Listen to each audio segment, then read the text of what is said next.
a mais um Povo do Livro, um programa sobre livros e literatura. Hoje a gente recebe na Biblioteca Pública do Estado de Pernambuco Eliseu Espíndola, idealizador do sebo Seborréia. Eliseu, seja muito bem-vindo aqui ao Povo do Livro, prazer te receber. Eliseu, queria começar te perguntando sobre a história do Seborréia. Quando é que você tem a ideia de criar o sebo? Então, é um prazer, claro, pra gente, como, sobretudo, leitor, tá ocupando esse espaço aqui, que tem também um pouco da nossa história aqui, né? Quem não ocupou a biblioteca pública para estudar, nem que seja para um concurso público, no meu caso ainda os vestibulares, e tá falando esse papo massa sobre livros e sobre o Seborréia, né? Seborréia Recife, que eu gosto muito de frisar esse termo, que não soa como uma espécie só de adereço, tá ligado? Diz muito do foco do sebo, que é um sebo, sim, com foco na produção também cultural, literária da cidade, né? Do estado como um todo, né? Porque na concepção da gente não faz sentido ser um sebo em Recife e a gente simplesmente dispor aí nossa vitrine, né? Nas nossas intervenções, os clássicos, onde você encontra aqui em São Paulo, Rio de Janeiro, e os nossos escritores, escritoras, e eu trabalho com teatro, música, dança, serem ilustres desconhecidos do próprio sebo, né? Sim. Então, o Seborréia Recife tem esse Recife realmente como marca identitária, né? De a gente, era vontade nossa de estar nesse lugar que, ou seja, falando um pouco do início, isso, ou seja, chegamos à ideia de construir de estar nesse lugar, na verdade, do livreiro de rua, do sebista, porque frequentamos esse lugar, né? Claro que cada um tem, são vários caminhos, e ainda bem, né? Para se chegar aos sebos, né? Há quem chegue, muito no meu tempo, na minha geração, pelos quadrinhos, né? Foram clássicos as pessoas que chegaram pelos quadrinhos aos sebos e mergulharam nesse universo. Eu vim do universo da religião, né? Ou seja, da religião cristã, essa coisa do estudo da teologia, né? E está muito próximo à filosofia. Então, eu tive o privilégio de estar entre ainda aquela geração de teólogos, né? Que tinham essa preocupação de estar fazendo esse diálogo entre fé e razão, sabe? Sempre provocando. Então, eu era um menino, um adolescente, já que eu cresci na igreja evangélico, né? Batista, mais protestante, como se colocando direitinho, ou seja, protestantes, batistas. Eu fiz a minha trajetória de vida especificamente no Barro, né? Região metropolitana do Recife, ali a região RPA 5, Zona Oeste, Barro. Então foi ali a minha trajetória como alguém que buscou o conhecimento e teve o privilégio de ir na religião, que pode ser assustador. Nós vivemos tempos tão difíceis e esse fundamentalismo religioso sendo utilizado no discurso anti-razão, anti-conhecimento. E eu pude ter esse privilégio de ir lá numa igreja, estar vivenciando toda aquela experiência de fé, a despeito de não estar mais hoje, né, já há um bom tempo participando, mas não tem como não negar, né, que a minha maneira de perceber o mundo, lidar com as coisas, tem um pouco desse olhar da religião, hoje no sentido muito mais macro, sabe? Mas foi de lá a minha origem que me levou ao estudo da filosofia, teologia, filosofia, procurar os sebos para estudar. Que te levou aos livros, né? E aos livros, entendeu? Foi por aí o caminho particular. Né? E aí, há 5 anos, surgiu a ideia de criar o Seborréia. O Seborréia é massa, ou seja, esses 5 anos eu tenho mais de 40. Fazer suspense, né? Mais de 40 anos. Então, foram muito tempo dedicado a isso, né? Ao estudo, a esse conhecimento, que às vezes é muito mais autodidata, ou seja, eram questões minhas, não necessariamente de um curso, que você obrigatoriamente precisa estar pagando aquelas disciplinas. Então, é massa, isso tem isso guarda algumas ciladas também, que às vezes você fica ali, né, você não consegue se aprofundar, e uma inquietação te leva a um outro teórico totalmente diferente, você não consegue, seguir alguma linha, entendeu? Mas para mim foi muito massa, assim, essa aventura. E o Seborréia mesmo surgiu desse prazer, velho. Que quem conhece já passou por essa coisa que é tão comum falar dos sebos, do encanto de um livro, sabe o que eu estou dizendo. E sabe mesmo. Ou seja, é encantador. E a gente em Recife tem que... a gente tem que se orgulhar, porque nós temos um polo livresco, que eu chamo aqui, nessa área aqui, dos bairros centro, de né? Santo Antônio, São José, Boa Vista, sobretudo, né? Onde você reúne em um curto espaço de tempo uma grande gama de livreiros. E isso é um privilégio. Isso é um privilégio que a gente precisa reconhecer e valorizar.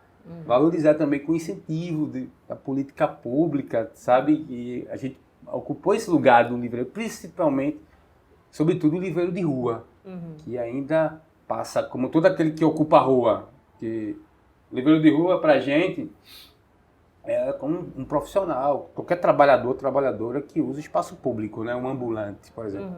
Mas eu enquadro nessa categoria do trabalhador da cultura. Que aí, para mim, por exemplo, você circula pelo centro, você vê ainda as pessoas que fazem intervenções de teatro na rua, performance, né? Fazem lá músicos. Quantos músicos se apresentou com saque? O triozinho aqui na Boa Vista, de sanfona, triângulo, né? Zabumba, tocando flauta. E o livreiro de rua, como também aquela galera que faz intervenções com brechó, artesanato, os hippies que estão como então. Essa categoria de trabalhadores ligada à cultura que usam o espaço público, as ruas, a calçada, o asfalto, para fazer as suas intervenções, tá vendo? E aí, Eliseu, você é idealizador de um sebo, né, o Seborréia, e um livro que é muito significativo para você, né, é justamente Fahrenheit 451, quando a gente conversou, você sugeriu a gente conversar um pouco sobre esse livro, que é justamente a história de um futuro distópico em que o livro é visto... um futuro distópico em que, por exemplo, não existiria o Seborréia, não é verdade? Futuro distópico em que o livro é tido como algo, de alguma forma, maligno, mal e que existe proibido. A gente tem os bombeiros que, na verdade, não apagam mais incêndio, eles põem fogo em livros, né, em casas de pessoas que, de alguma forma, estão burlando a lei tendo livros. Queimar era um prazer. Era um prazer especial ver as coisas serem devoradas, ver as coisas serem enegrecidas e alteradas. Empunhando o bocal de bronze, a grande víbora cuspindo seu querosene peçonhento sobre o mundo. O sangue latejava em sua cabeça e suas mãos eram as de um prodigioso maestro regendo todas as sinfonias de chamas e labaredas para derrubar os farrapos e as ruínas carbonizadas da história. A gente tem o nosso protagonista, né, que é o Guy Montag, que ele é um bombeiro que queima livros, só que ele entra um pouco no momento de questionar esse trabalho que ele faz, né? E aí tem lá o chefe dos bombeiros que está tentando tirá-lo de alguma forma, desse questionamento, né? Dizer que o trabalho que eles fazem é importante. E aí, quando esse chefe fala, ele tem uma hora que ele fala assim: um livro é uma arma carregada na casa vizinha. Queime-o, descarregue a arma, façamos uma brecha no espírito do homem. Quem sabe quem poderia ser alvo do homem lido? Aí eu queria te perguntar, como é que a gente interpreta uma passagem como essa? O livro é de fato uma arma, a gente poderia considerar o livro uma arma? E em que sentido? Então, a escolha, para dizer que vocês fazem uma escolha bem difícil, né? Para quem é um livreiro, eu imagino que eu já sei que a própria Cida Pedrosa, né, Vitor, um escritor tanto quanto, ou até mais, não é fácil você escolher um livro para estar mediando essa conversa, esse momento assim E pra gente que massa, única, se está no diálogo com a universidade. E a escolha, ela já teve um critério. Ou seja, entre os muitos livros, porque, é claro, como você é leitor, você tem uma relação direta com muitos livros. Muitos livros, na tua trajetória de leitor, te marcam profundamente. E você precisa, eu precisei fazer uma decisão. O que era mais importante aqui para mim? Um livro que me marcou desde a infância. Tem isso, né? Eu até publiquei recentemente esse fato de as pessoas, às vezes, no meio da criança, né? Quem não teve aquele... Eu já passei muito essa experiência de verem homens e mulheres já feitos, adultos, ficarem com cara de bobo de criança, por reencontrarem um livro que leram na infância, velho. E tava ali, esse livro eu li... Esse encantamento pelos livros, né? E a decisão foi para mostrar que esse futuro distópico, que no caso aí, quando o autor vai escrever aí, né? 1953, eu acho, um pouco depois da Segunda Guerra Mundial, né? E que pelo tempo que a galera apresenta aí cronológico, tem a ver muito com o nosso tempo, né? Sim. Ele é muito atual, né, velho? Então, e por também ter muito a ver com o momento que a gente, enquanto livreiro, né, enquanto seborré, um sebo que é virtual, né? Porque a gente está nesse lugar do espaço virtual, da tecnologia. A gente batia um papo aqui inicial, dizer que eu fazia... O sebo, ele surge na rua, né? Ou seja, a nossa inspiração maior e primeira foram esses livreiros de rua. Essa galera que está fazendo essa intervenção direta ali, sabe? Ou seja, querendo quebrar um pouco essa nossa paralisia, né? Ou seja, você circula no centro basicamente com dois sentimentos. Ou de medo, pela insegurança, pela essa coisa que se demoniza a rua, né? Num processo de empobrecimento da rua. Né? As ruas não são pobres em si, elas são empobrecidas porque elas são abandonadas, né? Elas são esquecidas. Elas são... falta investimento de políticas públicas, tá ligado? Ou essa ideia do deslumbre, onde é a próxima loja que eu entro, com um ar-condicionado, com segurança à porta para me proteger, tá ligado?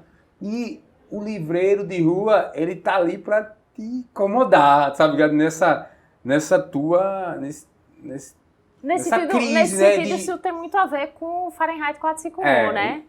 Com as pessoas que têm os livros, são essas pessoas que incomodam. São essas pessoas que têm uma arma... Como você recuperando o texto, que foi um dos textos que eu selecionei. Exatamente, o livro como uma arma, velho, como uma experiência de choque, né? Na tradição zen budista tinha uma coisa muito ligada tipo ao Koan, que era uma espécie de choque que os monges budistas utilizavam para quebrar, chamar o indivíduo à realidade, ao aqui e ao agora. Ou seja, a gente está sempre imerso ou nas nossas memórias do passado, de alguma coisa que nos aconteceu, que nos traz, então, ou as coisas do futuro, né? Nossa agenda, né? E o Fahrenheit faz muito isso, né? Tenta muito conectar o indivíduo, tá ligado, a uma agenda programada, né? Do que ele tem que pensar, do que ele tem que ouvir. Por isso essa ideia que é muito apresentada no livro, os outdoors agora, eles têm uma extensão bem maior do que a comum, de 2 metros hoje, porque hoje, tudo nesse tempo, é muito mais acelerado, né? Estamos falando de 100 e pouco, 200 km por hora. A ideia é essa, ou seja, não dá para só deixar em 100 km por hora, eles ainda conseguem ter um fiasco de concentração. Ou seja, é preciso capturar o indivíduo da realidade, para que ele não possa, refletindo sobre essa realidade, ter essa crise existencial. Tem aquela imagem clássica do Rubem Alves, né, que é um grande educador, que dizia que, nos livros dele, ostra feliz não faz pérola. É um tipo de ilustração que ele usa para dizer que a pérola é uma espécie de sofrimento causado por um grão de areia que a ostra sofre. Para poder, a partir disso, gerar a pérola e o belo, ou seja, e o livro a todo momento está nos ensinando isso, ou seja, é uma sociedade que decide abrir mão dessa coisa da reflexão, né? Do pensamento crítico, independente. E aí, essa ideia de se abolir principalmente os livros estão presentes, mas desde que eles sejam ali, tipo, aqueles manuais de orientação, de instrução, como se comportar, como as pessoas devem se comportar. Não livros que estimulem o pensamento, a história, né, a literatura em si, né, nessas grandes sociedades assim, totalitárias, essa cultura, né, ela anda sempre em xeque, a arte em geral, por isso. O Povo do Livro agora faz um intervalo, mas daqui a pouco a gente volta para continuar conversando com Eliseu Espíndola, criador do sebo Seborreia. Não sai daí.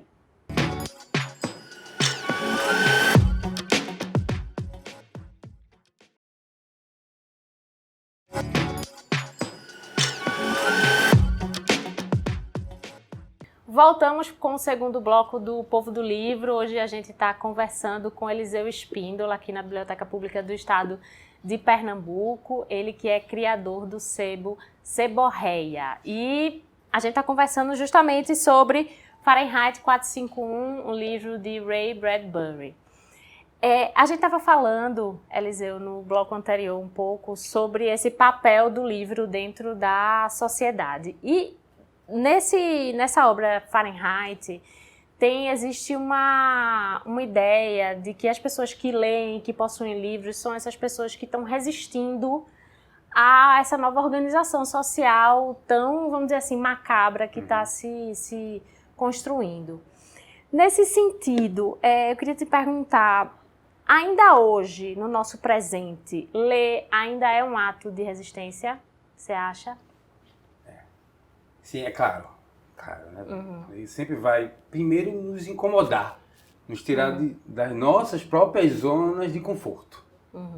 Claro que você nasce numa sociedade, você nasce numa família que te coloca, não necessariamente impõe, às vezes impõe como aí, porque a gente está falando de uma distopia diferente daquelas mais clássicas de...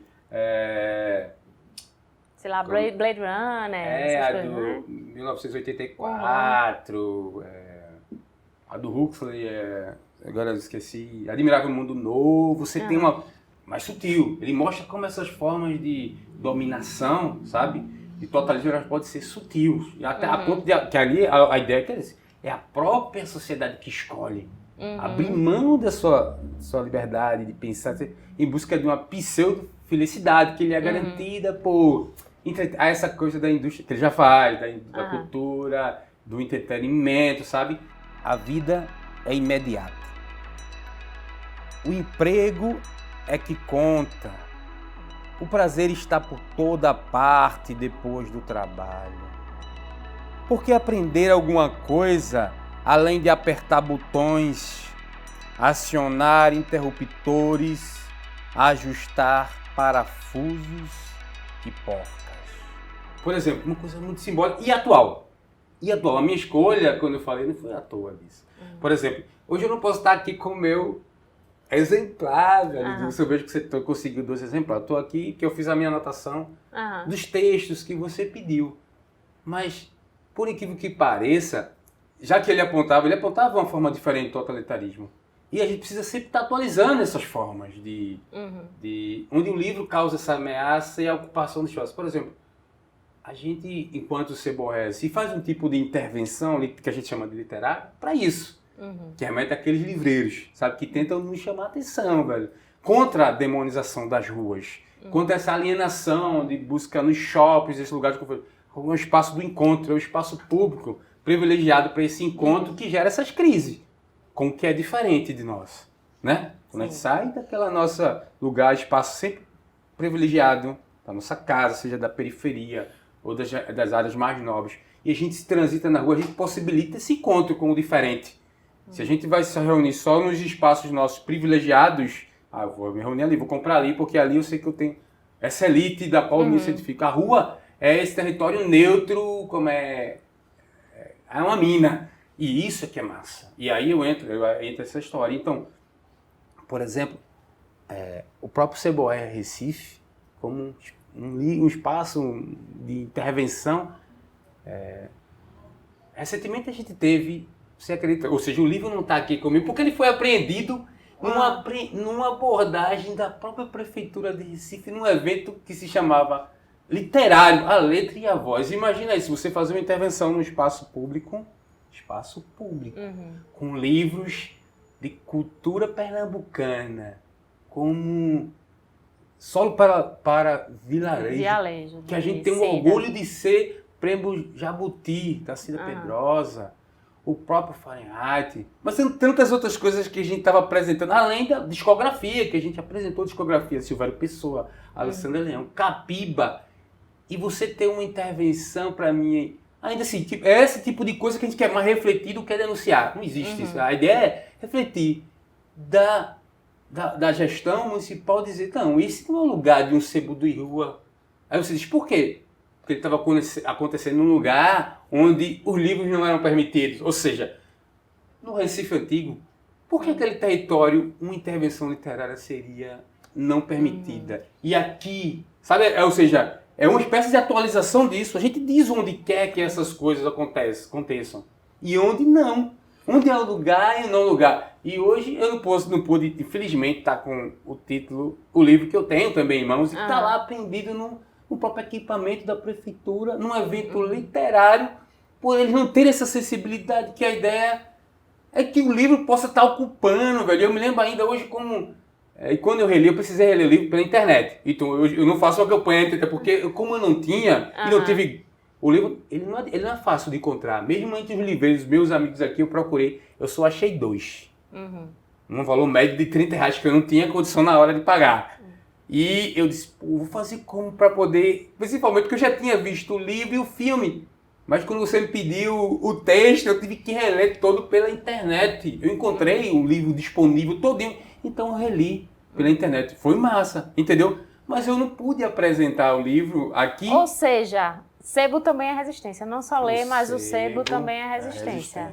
E a forma de a gente ocupar, tá ligado? O sebo, de garantir isso, o acesso à leitura, ao livro, ele é colocado em xeque, ou seja, é como se dissesse, aqui é permitido isso acontecer e aqui não, entendeu? Então é nesse sentido que o Seborréia, que representa apenas um desses livros, de muitos desses agentes de cultura que trabalha com o livro, não, que tenta garantir e provocar isso que o próprio autor nos chama atenção, sabe? O livro como esse espaço como essa experiência, porque tanto é que ele aponta, não é só ter o livro, né? Que não é uma ideia de um livro como um status social, né? Eu acho que foi, quem não viu aquela cena de você das lives, o cara tava fazendo uma live, eu não sei se era um ministro, caiu, velho, ou seja, você vai fazer uma entrevista, uma chamada, eu tenho que ter um bocado de livro, não é isso, a ideia é isso, tanto é que no livro, sem dar aqui nenhum spoiler, né? Você vai ver a importância, eles vão voltar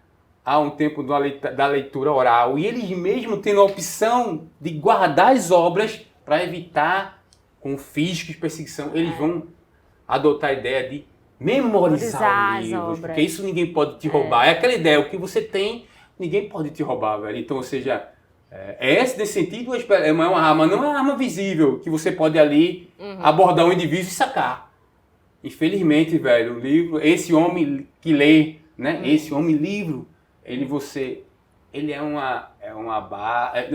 uma arma imprevisível, né? E aí, às vezes é chocante essa ideia de associar livro à arma, né? Eu associei há um bom tempo, chamava de trem-bala, que era uma forma de a gente fazer uma espécie sempre de contraponto, né? É sempre isso, não tem que ter medo de usar a imagem. Tipo, são os movimentos que se tinha muito na periferia, ainda existe esses movimentos de grupos organizados, de crime organizado, trem-bala, os trem-balas somos nós, velho.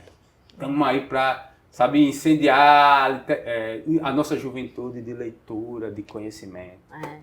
Eliseu, eu queria agradecer a tua participação aqui no Povo do Livro. Gostei muito de conhecer, espero conhecer também o Seborréia em breve. Você vem fazendo algumas intervenções, né, por Recife. Onde é que a gente segue o Seborréia também? Tá na rede social? Tá no Instagram. Tá no Instagram, Seborréia Recife. Só colocar lá que a gente encontra. Seborréia _ Recife. Lá tem aquela coisa da Amazon. E outras coisas. Certo. Muito obrigada, viu, Eliseu? Gente, só para dizer que antes eu não tinha falado, esse livro, já que Eliseu estava falando que teve o infeliz incidente, né, de apreensão, esse livro tem aqui na Biblioteca Pública do Estado de Pernambuco. Venham, se gostou dessa nossa conversa, é uma história muito interessante. E a gente vai ficando por aqui, a gente volta na semana que vem para rever esse e outros episódios. É só entrar lá no youtube.com/TVU Recife. A gente também está disponível no seu tocador de podcast favorito. É só procurar lá Povo do Livro, que você acha a gente rapidinho. Até mais.